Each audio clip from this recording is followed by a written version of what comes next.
All this fancy ass bullshit that I see on YouTube, I don't have time for that. I work full time and I don't get paid enough to eat out every day. And when I do eat out, they always give me a piss poor serving size of shit food packed with cheap calories. So here's my channel. I cook things that are easy, cheap, bold, and healthier than what you can find outside. My name is Chi and I'm the Bad Chef.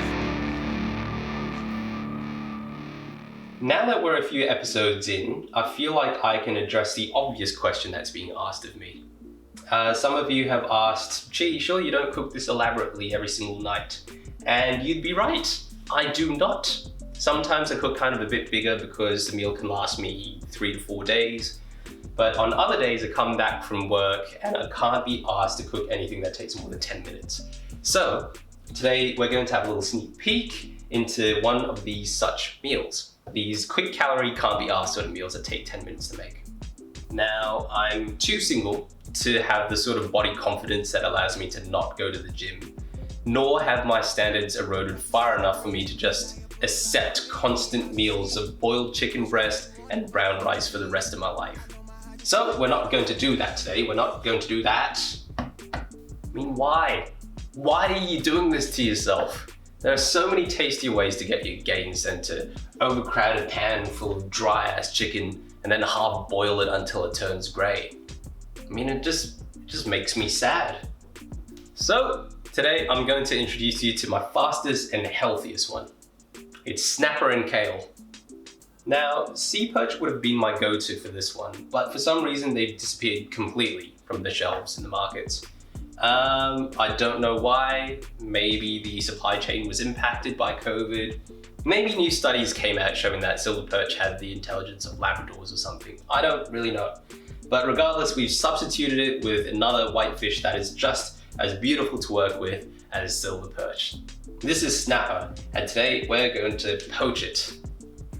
All right, let's get into it. Bring some water to a rolling boil and salt it generously. Drop in the snapper gently, bring it back up to the boil, and then turn off the heat. Leave it there until it's time to plate. That's it, that's literally all that there is to it. You just leave that there for about 7 to 10 minutes and it'll be perfectly poached. And during that time, you can prep your kale. Now, for the green side of things today, we're going to mess with kale. Now, kale eaten raw is a shit vegetable. It just tastes like flaccid thorns. It's just a bunch of sadness, really. But it doesn't have to be. All these gym bros saying, oh, I put my kale in salad and smoothies. Nah, fuck that. I'm gonna show you a way to cook this that maximizes flavor and minimizes its recalcitrance. To cook the kale, all you have to do is to destem and cut the kale up into ribbons. Slice a knob of ginger real thin or grate it, and roughly chop as much garlic as you want. When all that's prepped, fry the garlic and ginger off in olive oil until it gets slightly brown, then dump the kale in. Now the kale will sit up in the pan before it settles down, so to help it relax we're going to give it some Chinese cooking wine. This also stops the garlic and ginger from burning at the bottom. Now, give your kale a bit of a toss until it's bright green and all the alcohol is cooked off. And then add some oyster sauce, a bit of salt if you need, then it's done. Goddamn, fast as fuck. To plate it, we're going to put all of this into a bowl, garnish it with a few sesame seeds on the kale, and some pepper, fennel tips, and lemon zest on the snapper. Also on the side, I'm going to serve it with a respectful amount of soy sauce and wasabi.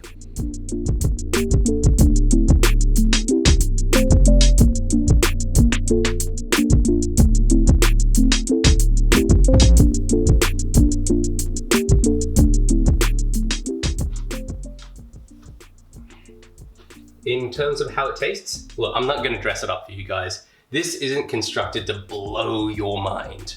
It's not supposed to be a showcase of your top tier talent and your skills. This is a utility meal. It's supposed to feed you efficiently, quickly, and healthily.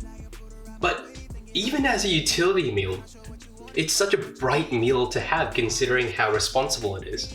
I mean, it's already pescatarian and ketone diet friendly, being high protein, high fiber, low carb, low fat. Of course, if you want to chuck in some carbs, you could put some white rice or brown rice into it so it soaks up all the flavors at the bottom of the bowl. And then you'll forget why you ever ate rice without sauce in the first place. The fish's natural sweetness and texture already allows it to shine by itself. It's just confidently minimalist. It's simple and it's elegant and so easy to prepare as well. All right, in terms of cost, look, it's not a cheap meal by any means.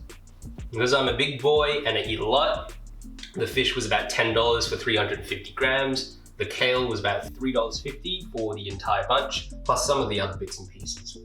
I didn't use all the kale, but let's say that I did. A whole meal would be about $14. If you're a small pescatarian girl, you definitely split this into 2 meals. Easily. But I'm not, so I won't. But there you have it. That's my 10-minute power meal. Poached snapper with ginger sauce fried kale. Done.